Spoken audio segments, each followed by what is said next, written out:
Let's throw it back to a better time. The year 2015. The kings of hip-hop all released their best albums to this date. Vine was still a thing. Instagram still had a decent logo. What else happened in 2015 that was good? High school? That was good. Dark Sky Paradise by Big Sean. His third studio album. I haven't gotten a chance to check out Detroit 2 yet. I heard that one was good. I did like I Decided, but I still feel like till this day, Dark Sky Paradise is his best work. Before this, I've only heard him in features or certain popular songs, and yeah, he was pretty good. He was on the Travis Scott. Was that off Days Before? Yeah, Don't Play. Yeah, that one. He's kind of got one of the more unique, creative, and nice sounding flows in hip hop too. So it's cool to see him going relentless with the dark, heavy feel of this whole album. Without further bovine excrement, Dark Sky. Sean cuts right to the chase with his come up, very similar to Rodeo. 2015 was right at that peak, that balance between, you know, hoes, bitches, money, and drugs, and the come up, the real human relations story. After the 2016 XXL freshman class, it kind of went heavy in the bitches, hoes, and drugs direction. The warm synthesizers and the overall dark, heavy beat give an incredible job of creating the atmosphere that you'd think of an intro to an album like this. They have an album, they have an idea, and they stick by it, no horse shit. He brings the heat, he brings the energy, and more importantly, like you said, he really sets the mood for the remainder of the album with the Dark Sky. The song has bite, grit, energy, and passion. It could have been a little longer though, so I give it an 8. So I give this one a 7. Talk about nostalgia. You could not go on YouTube in 2015 and find a Cam Newton highlight reel without this song playing in the background. It sticks with the dark, evil theme of the album too, with the rumbling bass, the violin beat. I actually never have heard this song until I listened to this album. Yeah, the whole game of rap albums is having 18,000 features. Sometimes they're ass, but this one is not. Drake comes in, he brings his own energy to the table, but he also matches Sean's flow almost perfectly. I thought Drake was decent. This is where we started to see Drizzy see, oh shit, everything that I put up is going towards the top of the charts. I can just do whatever the fuck I want now. Pretty much. So that's the cycle of hip hop. First you release your debut, maybe it hits, maybe it doesn't. Then you go for the sophomore album and that shit just explodes. And then you realize that anything that has your name on it is going to #1 at Apple Music no matter what. So you can just put out an album filled with fart noises and people will just eat it up. Except then you just keep doing it and then we completely forget you even existed in like 2 to 3 years. How many people can you name that that's happened to?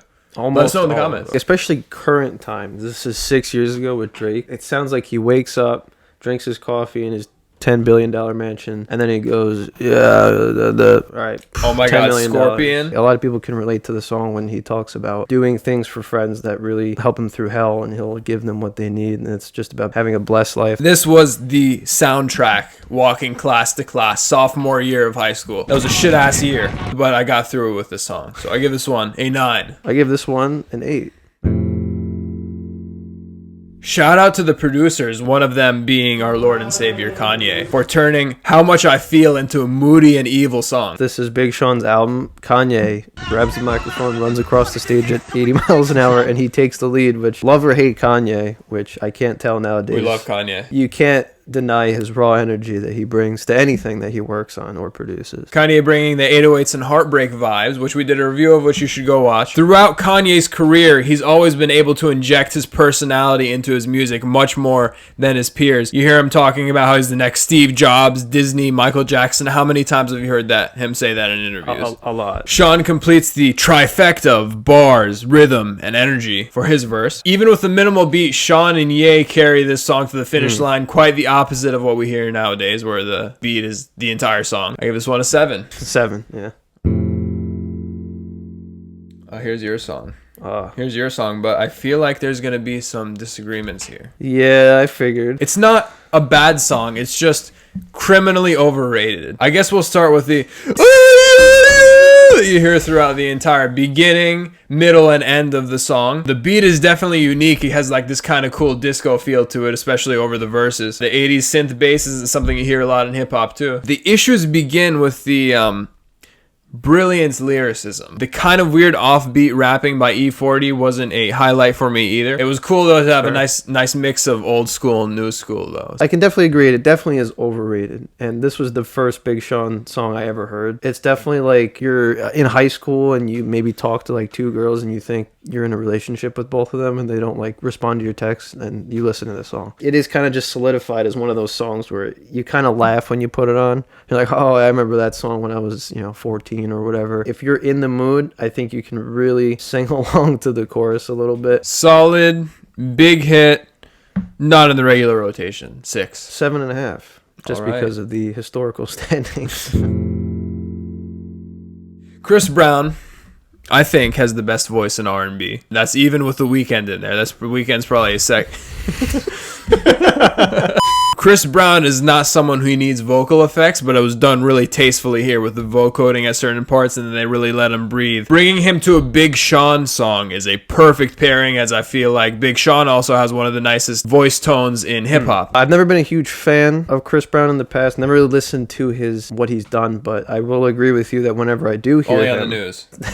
He does have a good voice. It's not one of my particularly favorites, but it's definitely not anything that takes away from the album. Sean's kind of doing his own thing, and the beat's kind of really subtle. It just felt disjointed as a song. Ty Dolla $ign is the obligatory 2010s rap feature that just happens to be on every album.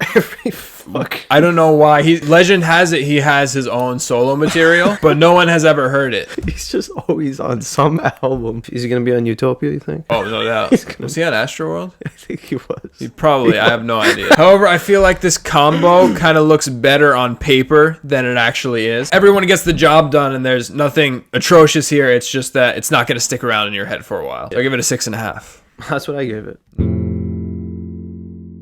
I don't know what it is about this album and NFL highlights, but, Des Bryant. This is the first time I heard this song, and that's why it sticks with me to this day as one of the best on the album. The horns somehow, instead of sounding goofy and stupid, sound dark and serious paired with the thundering bass. One of the most aggressive and hard-hitting tracks on the album. Sean switches back and forth between a soft flow and a more aggressive flow. The extended version is the only one that I listen to, and Sean carries the song by himself at points when the beat is just the rumbling bass in the background. He keeps the entire runtime interesting with his flow. Another classic on this album. I give it an 8.5. Definitely a memorable piece. Yeah, I like how you called it a piece, like it's some Beethoven shit, Yeah. Just gave it a 7.5. The first hard R&B track on here with longtime girlfriend Jhene Aiko. For the intro, she's able to slow it down and match the slower, dreamier feel of the beat. Being the king of the world, getting all the money, to still being the king of the world, of course, but in a more laid-back approach. Touching to hear the conversation with his father at the end. That was pretty nice. 7.5. 7. Yeah, not one of the stronger Big Sean performances on this album. Verse was decent, but the hook was lazy as fuck. The beat is great with impressive percussion layers and the cool voice samples throughout and subtle synthesizers. I guess Sean heard the beat and he was like, shit, there's the song. Definitely not one of the stronger pieces. I think his flow was still pretty decent. The hook was not bad. I'm rich and let's hang out and party and be rappers. Part of the equation of making a rap album. Success equals bitches plus money plus crime plus racial tensions equals rap album. Still one of the stronger beats, so that was enough to pull it up to a 7. 6.5. Jhene Aiko gets a real verse on I Know. Sounds like a continuation of Win Some Lose Some. Makes you wonder why they're not together on the track list. Did you know that he's been going through some times? What? Did you know that you don't even love the same? Do you? So this is one of the better love ballads that came out this year, if you could crown a better love ballad rap song, compared to the Nicki Minaj and Meek Mill songs or Rich Sex from DS2. The minimal beat allows for creativity from both of them, and they come through pretty nicely. I give it a 7. Give it a 7. Strong 2015 vibes here. The beat sounds a lot like Rico. The triplet flow went hard. This is before everyone abused the shit out of it, so it's okay. Baritone chorus in the background keeps it in line well with the theme of darkness on the album. Vocal production is on point as well. Wayne's morbid lyrics also keep that theme of darkness. Overall, it's a nice fit, this deep. See what I did there? Yeah. Into the record. So I give it a 7.5. Definitely one of the harder beats on here. Definitely. This is definitely one of Sean's better flows on the album. I am not the biggest fan of Lil Wayne. I think he's a cool guy. Just music now. But for this song, he works well. He matches the energy. They work great together. So I give this one a 7.5. I like the piano. It's a simple, nice... What did I say? I just know what this one's gonna be.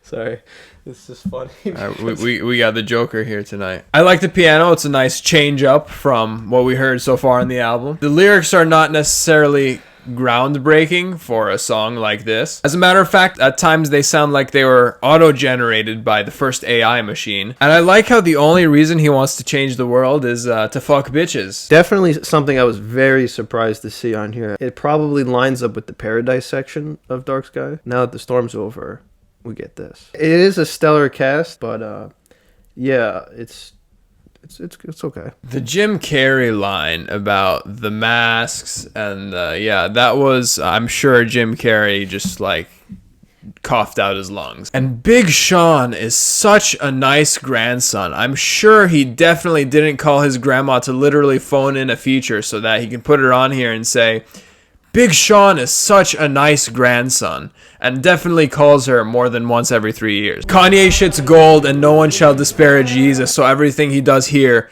is phenomenal. Oh yeah, and the piano dude was alright too. 6. I give it a 6.5. The beat is excellent on the outro. It's also an ironic contrast as the outro of the album does not match the dark, gritty theme of the intro. Once again, one of the better beats on the album. Doesn't really take a breath as he goes through the flow of the remainder of the song. Some corny lines, yes, but I think he kept the energy well. I like the direction he took on this one, especially being the outro though. So I give this one a 7.5. I give this one a 7. Overall, I still maintain that this is Big Sean's best album. I decided definitely had a lot more tracks that I think you're going to remember, but this one had tracks that were just on a different level, like Blessings and the first track and Paradise. One man could change that. This being my only Big Sean album I've listened to so far, it's definitely promising. I definitely could see myself checking out his other pieces of work. Big Sean's potential oozes through on this one, and you can tell that even though right now I feel like this is his best record, I feel like his best record of his career has not come out yet. His vocal tone, his flow, excellent. His lyricism needs some work sometimes, but you can see it's heading in the right direction. He certainly has the cast and crew to help him out with that. So I give this one a 7.5. I give this one a 7.